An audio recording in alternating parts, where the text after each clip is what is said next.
भागलपुर में होने वाले दूसरे चरण के मतदान को लेकर अपने प्रत्याशी के चुनाव प्रचार में पहुंचे लोजपा के राष्ट्रीय अध्यक्ष चिराग पासवान ने 7 निश्चय में भ्रष्टाचार को लेकर नीतीश सरकार को घेरा और उन्हें जेल भेजने की बात फिर से दोहराई। शुक्रवार को शहर के सैंडिस कंपाउंड में बोलते हुए चिराग पासवान ने कहा, पहले का 15 साल जंगल राज था, जबकि बाद में 15 साल कुशासन का रहा, जिससे लोजपा अब निजात दिलाएगी। अपने संबोधन में शिक्षा और रोजगार का मुद्दा उठाते हुए चिराग पासवान ने सभा में मौजूद लोगों से राय पूछी और अपने प्रत्याशी के समर्थन में वोट मांगे। चिराग के संबोधन में एक बात ये खास रही कि यहाँ उन्होंने भाजपा और लोजपा के गठबंधन में सरकार बनाने की बात नहीं की, जैसे वो अन्य सभाओं में करते आ रहे हैं। यहाँ भी उनके निशाने पर महागठबंधन के बजाय नीतीश ही रहे। 7 निश्चय योजना की चर्चा करते हुए उन्होंने कहा कि इस योजना में व्यापक पैमाने पर भ्रष्टाचार हुआ है। उनकी सरकार बनती है तो इसकी कड़ाई से जांच होगी और दोषी जेल की सलाखों के पीछे होंगे, चाहे वे मुख्यमंत्री ही क्यों ना हो। उन्होंने विकास के मामले में बिहार को अत्यंत पिछड़ा बताते हुए कहा कि अब तक जितनी भी सरकारें आई, किसी ने विकास को प्राथमिकता नहीं दी और वे सभी भ्रष्टाचार में लिप्त रहे। उन्होंने शिक्षा व्यवस्था पर भी सवाल उठाते हुए कहा कि यहाँ छात्रों को 3 साल की डिग्री 5 साल में दी जा रही है और ऐसे में बिहार कभी विकसित नहीं होगा। अगर विकसित बिहार बनाना है तो नई सोच के युवाओं को नेतृत्व देना होगा।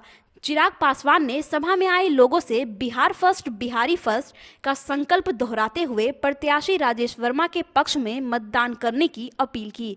चिराग के संबोधन के दौरान मंच पर अमरपुर के लोजपा प्रत्याशी मृणाल शेखर, लोजपा महिला मोर्चा की संगीता तिवारी समेत अन्य कार्यकर्ता मौजूद थे। और हम लोगों ने एक करके ना जाने कितने ऐसे साल बिताए, जिसका परिणाम हुआ कि पिछले 30 साल में, पिछले 3 दशक में आधा समय हम लोगों ने जंगल राज को देखा और उसके बाद आधा समय हम लोगों ने कुशासन राज को देखा।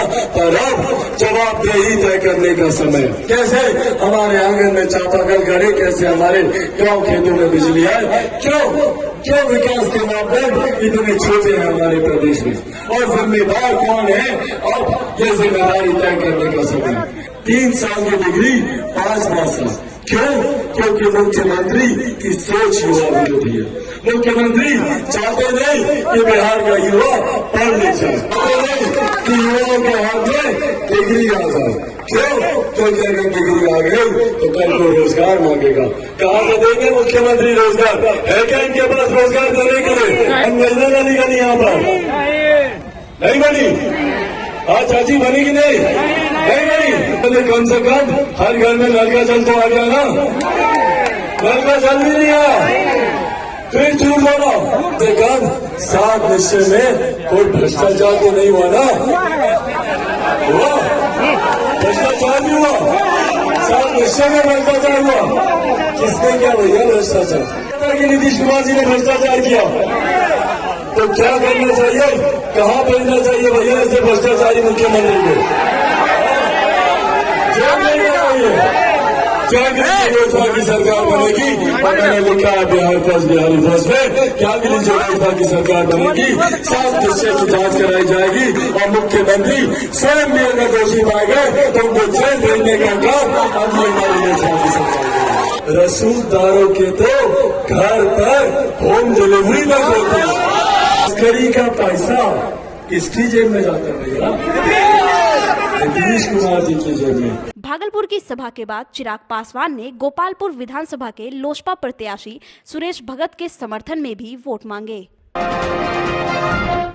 नाथनगर के चर्च मैदान में ग्रैंड डेमोक्रेटिक फ्रंट के साझा उम्मीदवार शाह अली सज्जाद के समर्थन में जनसभा को संबोधित करने AIMIM चीफ असदुद्दीन ओवैसी भागलपुर पहुंचे। अपने अंदाज में उन्होंने एनडीए सरकार को घेरते हुए कहा कि इनके डिक्शनरी में केवल जातिवाद और धर्मवाद है। AIMIM सुप्रीमो ओवैसी यही नहीं रुके, उन्होंने मलिका बेगम की चर्चा करते हुए भागलपुर में हुए दंगे के घाव को कुरेद कर अल्पसंख्यकों की सहानुभूति बटोरने का भी प्रयास किया।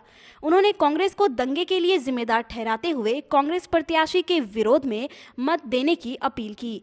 AIMIM सुप्रीमो ने कहा 15 साल तक एक परिवार बिहार की सत्ता पर काबिज रहा, जबकि नीतीश ने भी 15 वर्षों तक बिहार पर शासन किया।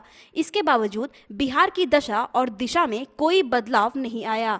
उन्होंने नीतीश पर निशाना साधते हुए कहा कि 5 साल पहले वे यह कहकर सत्ता में आए थे कि फिरका परस्त ताकतों को दूर रखेंगे, लेकिन आज वे भाजपा की गोद में बैठे हैं। ओवैसी ने कहा कि बिहार में तालीम की किल्लत होने के कारण लोग बेरोजगार हैं। यही कारण है कि बिहारी रोजगार की तलाश में अन्य प्रदेशों में जाने को मजबूर हैं। उन्होंने लॉकडाउन के दौरान पैदल आ रहे प्रवासी मजदूरों के बहाने केंद्र सरकार और प्रदेश सरकार को जमकर खरी खोटी सुनाई।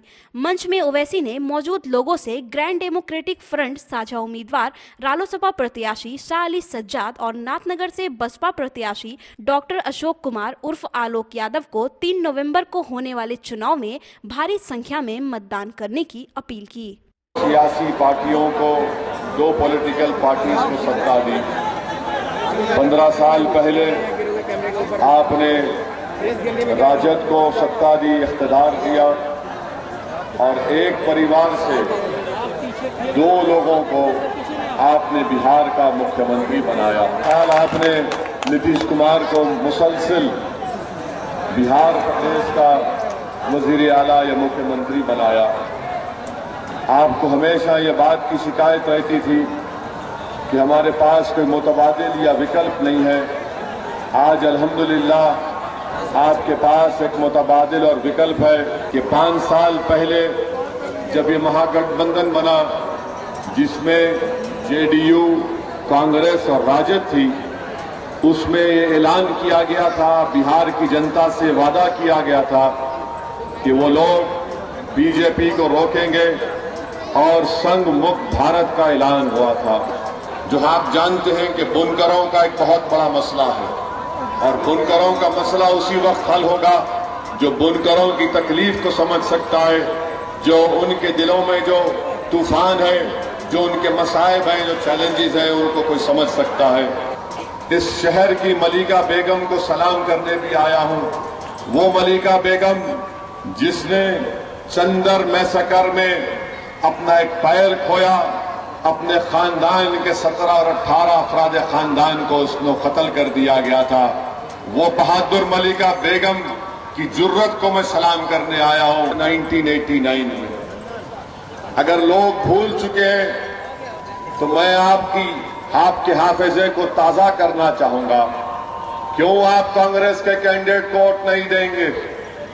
इसकी एक ही वजह है मेरे नौजवान दोस्तों कि आज भागलपुर की खेतों में जहां पर फूल गोभी की फसल होती है, ऐसे हजारों लोगों की लाशें उन खेतों में पड़ी हुई है जिनको भागलपुर के फसादात के बाद आज तक उनसे इंसाफ नहीं हुआ। एक और जहां 7 निश्चय योजना को लेकर चिराग पासवान नीतीश पर हमलावार हैं, वहीं दूसरी ओर जल नल योजना के ठेकेदारों के घर इनकम टैक्स के छापे से सियासी सरगर्मी तेज हो गई है। भागलपुर में नल जल का काम कर रहे ठेकेदार बंधु ललन कुमार और सुमन कुमार के घर में IT विभाग ने आज दूसरे दिन भी छापेमारी जारी है। बीती रात भी IT विभाग की छापेमारी भागलपुर में हुई है। इस छापेमारी के दौरान IT विभाग ने उनके आवास से 50 लाख रुपए कैश बरामद किया था। यही नहीं, छापेमारी दल को ठेकेदार ललन कुमार के घर से कई बेनामी संपत्ति के कागजात बरामद हुए हैं। जानकारी के अनुसार छापेमारी देर रात तक चलती रही, लेकिन ये इतनी गोपनीय तरीके से हुई कि किसी को कानो कान खबर तक नहीं हुई। इस तरह IT विभाग की ये कार्रवाई भागलपुर के अलावा पटना, धनबाद और पूर्णिया में भी हुई है। वहां भी IT विभाग ने कैश, जेवरात और बेनामी संपत्ति के कागजात बरामद किया है। छापेमारी देर शाम तक जारी रही। मालूम हो कि जल नल का काम लोटस कंस्ट्रक्शन कंपनी को मिला था, जबकि इस कंपनी के डायरेक्टर दोनों भाई यानी कि ललन कुमार और सुमन कुमार हैं। दोनों भाइयों ने अपने घर में ही कंपनी का कार्यालय बनाया है। प्लूरल्स पार्टी के प्रत्याशी अमित आलोक के समर्थन में शुक्रवार को रोड शो का आयोजन किया गया, जो 0 माइल चौक से होते हुए तिलका मांझी, मनाली, भोलानाथ पुल, अलीगंज स्टेशन होते हुए टीएनवी कॉलेज पहुंचा। मौके पर प्लूरल्स पार्टी के प्रत्याशी अमित आलोक ने बताया कि हम सिर्फ विकास के मुद्दे पर चुनावी मैदान में हैं। भागलपुर में विकास के कार्य बाधित है, जिसे अमल में लाने की जरूरत है। आज तक जनप्रतिनिधियों ने भोलानाथ पुल और हवाई अड्डा जैसे मुद्दों पर जनता को गुमराह कर वोट हासिल किया, लेकिन जीतने के बाद सारे वादे भूल गए। उन्होंने अपनी जीत का दावा करते हुए कहा कि मुझे जनता का भरपूर सहयोग मिल रहा है। इस बार हमारा बस एक ही मुद्दा है, रोजगार का है, रोजगार का है, रोजगार का है, और पुष्पम प्रिया जी के नेतृत्व में हम ये बिल्कुल करेंगे और जल्दी करेंगे। भाजपा जिलाध्यक्ष रोहित पांडे को भागलपुर विधानसभा के प्रत्याशी बनाए जाने के बाद संतोष कुमार को कार्यकारी अध्यक्ष बनाया गया।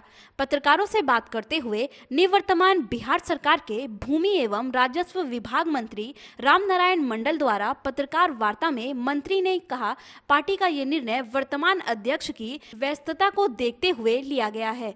उन्होंने कहा कि केंद्र सरकार ने कोरोना काल में 80 करोड़ परिवारों को मुफ्त में अनाज, रसोई गैस, किसान सम्मान निधि योजना के तहत उनके खाते में राशि मुहैया कराया गया।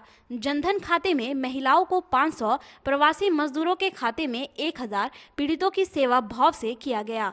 संतोष कुमार को भागलपुर के कार्यकारी जिलाध्यक्ष बनाए जाने पर बधाई दी। उन्होंने भागलपुर की जनता से अपील की है कि नरेंद्र मोदी, नीतीश कुमार के हाथों जनता अपना मत देकर मजबूत करे। पत्रकार वार्ता में कार्यकारी अध्यक्ष संतोष कुमार, जिला मीडिया प्रभारी इंदु भूषण झा, जिला मंत्री उमा शंकर, बांका जिलाध्यक्ष विकास सिंह, बांका भाजयुमो जिलाध्यक्ष रंजीत यादव, पूर्व जिलाध्यक्ष अजय दास, प्राणिक वाजपेयी उपस्थित थे।